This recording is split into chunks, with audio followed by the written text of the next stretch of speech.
Assalamualaikum warahmatullahi wabarakatuh. Saya Vanessa Putri Mailani dengan NIM 040403244144. Di sini saya akan menjelaskan sedikit tentang hadis ini, yaitu hadis tentang kelembutan. Hadis ini memiliki arti, yaitu telah menceritakan kepada kami Musa bin Ismail berkata, telah menceritakan kepada kami Hamad dari Yunus, dari Humaid, dari Al-Hasan, dari Abdullah bin Mughaffal, bahwa Rasulullah SAW bersabda, sesungguhnya Allah itu maha lembut dan mencintai kelembutan. Dia memberi pada kelembutan yang tidak diberikan pada kekerasan.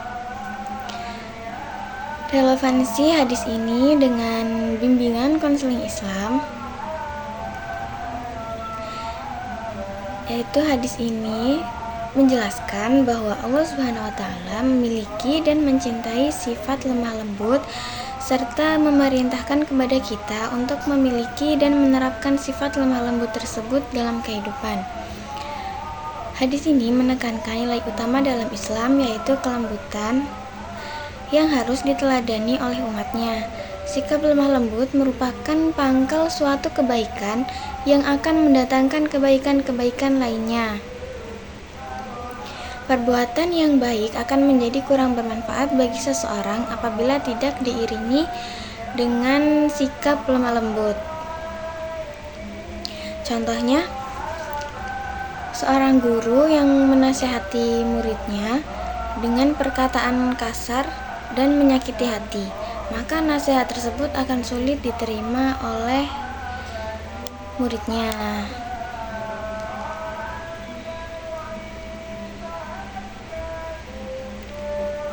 Imam An-Nawawi juga memberikan penjelasan tentang beberapa keutamaan sifat lemah lembut.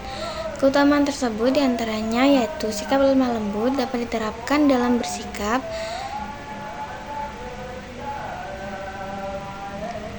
seperti kelembutan yang dapat mendatangkan kebaikan. Kemudian kelembutan akan diberikan pahala oleh Allah SWT, serta lemah lembut merupakan salah satu sifat Allah.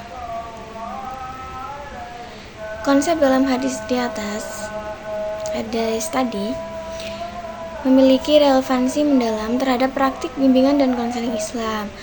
Dalam konteks pendidikan dan pengembangan karakter, konselor Islam dituntut untuk meneladani kelembutan Nabi dalam memberikan bimbingan.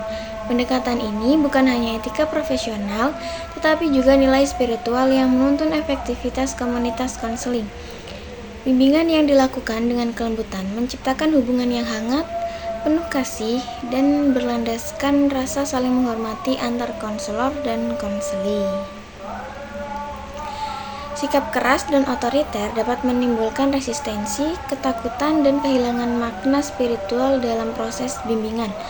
Oleh karena itu, prinsip ini menjadi landasan etis bagi konselor untuk membangun komunikasi empatik dan harmonis, sebagaimana dijelaskan oleh Askia bahwa konseling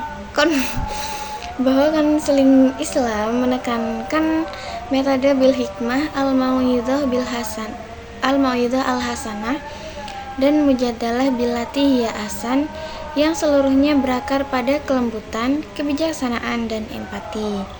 Seorang konselor Islam yang berlandaskan rifq tidak menegur dengan nada tinggi, tidak menghakimi, dan tidak memaksakan kehendak, melainkan menuntun klien dengan hikmah dan kasih sayang.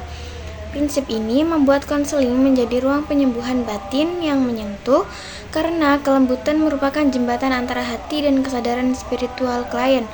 Pendekatan seperti ini telah terbukti efektif dalam meningkatkan penerimaan diri dan ketenangan psikologis klien.